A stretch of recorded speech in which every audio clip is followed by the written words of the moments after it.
নমস্কার শ্রোতা বন্ধুরা, দেবনাথ ইউটিউব চ্যানেলে আপনাদের সবাইকে জানাই স্বাগতম। আজ আমি আপনাদের জন্য রাধাকৃষ্ণের সেই সেরা প্রেমের বাণীগুলি নিয়ে এসেছি। আমরা ভগবান শ্রীকৃষ্ণ ও রাধার প্রেমের সম্পর্কে অনেক কিছু শুনে এসেছি।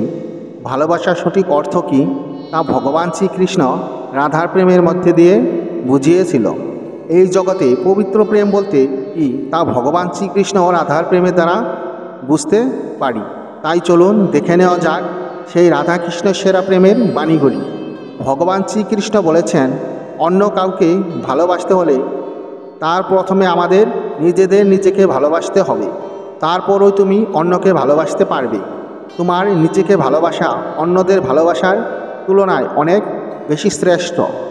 এই পৃথিবীতে ভগবান শ্রীকৃষ্ণ রাধার প্রতি ভালোবাসা সর্বশ্রেষ্ঠ পবিত্র বলে মনে করা হয়। তাই সেই ভালোবাসার বাণীগুলি আজ আমরা জানতে চলেছি। চলুন দেখে নেওয়া যায়। আপনি যদি কাউকে পছন্দ করেন তবে আপনি তাকে ধরে রাখবেন, এবং আপনি যদি তাকে ভালোবাসেন তবে আপনি তাকে মুক্ত করবেন। আমি তোমাকে ভুলে যেতে চাই, কিন্তু তারপর বুঝতে পারি যে এগিয়ে যাওয়া মানে এটা মেনে নেওয়া যে কিছু স্মৃতি চিরকাল থাকবে। শর্ত ছাড়া প্রেম করা, উদ্দেশ্য ছাড়া কথা বলা, কারণ ছাড়াই দেওয়া, প্রত্যাশা ছাড়া যত্ন করা, এটাই প্রকৃত ভালোবাসার চেতনা। যা ভালো মনে হয় তা গ্রহণ করুন, এবং যা খারাপ মনে হয় তা ত্যাগ করুন। তা চিন্তা, কর্ম বা মানুষই হোক না কেন। যদি তোমার ভালোবাসা না পাও তবে যারা তোমাকে ভালোবাসে তাদের অবশ্যই ভালোবাসা দাও। হে অর্জুন, আমি ব্যক্তিগতভাবে আমার ভক্তদের কল্যাণের দায়িত্ব নেই, যারা সর্বদা স্মরণ ও সংকল্পবদ্ধ চিত্তে আমাকে পূজা করে। আপনার জীবনের কলমটি কৃষ্ণের হাতে দিন, এটি আপনার জীবনের সবচেয়ে সুন্দর গল্প দেবে। এই পৃথিবীতে এমন কোনো ব্যক্তি নেই যার সমস্যা নেই, এবং এমন কোনো সমস্যা নেই যার সমাধান নেই। আপনি যদি সেই ব্যক্তিকে ভালোবাসেন তবে অপেক্ষা করতে শিখুন। হয়তো এই সময়ে আপনি আজ একসাথে থাকার জন্য নয়, ভবিষ্যতে একসাথে থাকার জন্য বোঝানো হয়েছে।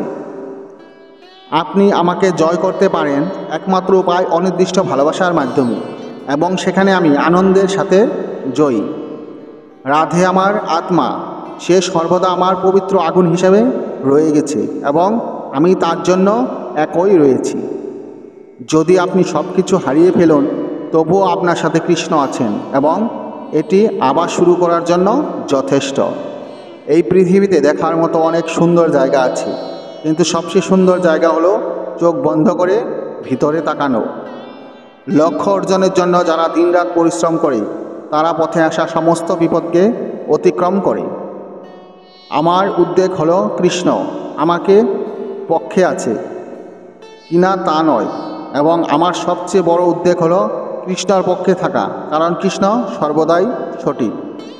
কৃষ্ণ ছাড়া আর কাউকে সম্পূর্ণরূপে বিশ্বাস করো না। মানুষকে ভালোবাসো, কিন্তু তোমার পূর্ণ আস্থা শুধু কৃষ্ণের উপরে রাখো। বন্ধন সম্পর্কে নয়, অনুভূতি যেখানে শেষ সেখানে সম্পর্ক শেষ। তার প্রতিশ্রুতিও অদ্ভুত ছিল যে আমরা সারা জীবন একসাথে থাকব।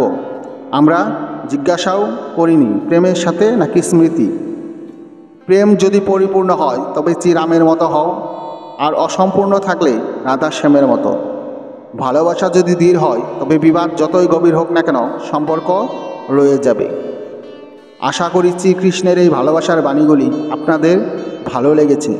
আমাদের এই পৃথিবীতে ভালোবাসার সঠিক মূল্য কী তা ভগবান শ্রীকৃষ্ণ রাধার প্রেমের মাধ্যমে দিয়ে বুঝিয়ে দিয়েছিলেন। ভালোবাসা কখনো পাওয়া যায় না, তাকে অর্জন করতে হয় নিজের ভালোবাসা দিয়ে। আপনি যদি কাউকে ভালোবেসে থাকেন বা কাউকে যদি আপনার পছন্দ করে থাকেন, তাহলে আমাদের শ্রীকৃষ্ণের এই ভালোবাসার বাণী থেকে আপনি অনেক কিছু শিখতে পারবেন, জানতে পারবেন। এখান থেকে আপনি আপনারও ভালোবাসার সঠিক মূল্য আপনার মনের মানুষকে দিতে পারবেন। তো বন্ধুরা, এই ছিল আজকের ভিডিওটি যদি ভালো লাগে অবশ্যই একটি লাইক করুন, এবং কমেন্টে জয় শ্রীকৃষ্ণ লিখতে ভুলবেন না, এবং চ্যানেলটি সাবস্ক্রাইব করে বেল আইকনটি প্রেস করে পাশে থাকুন। দেখা হচ্ছে পরবর্তী ভিডিওতে। ভালো থাকুন, সুস্থ থাকুন, ধন্যবাদ।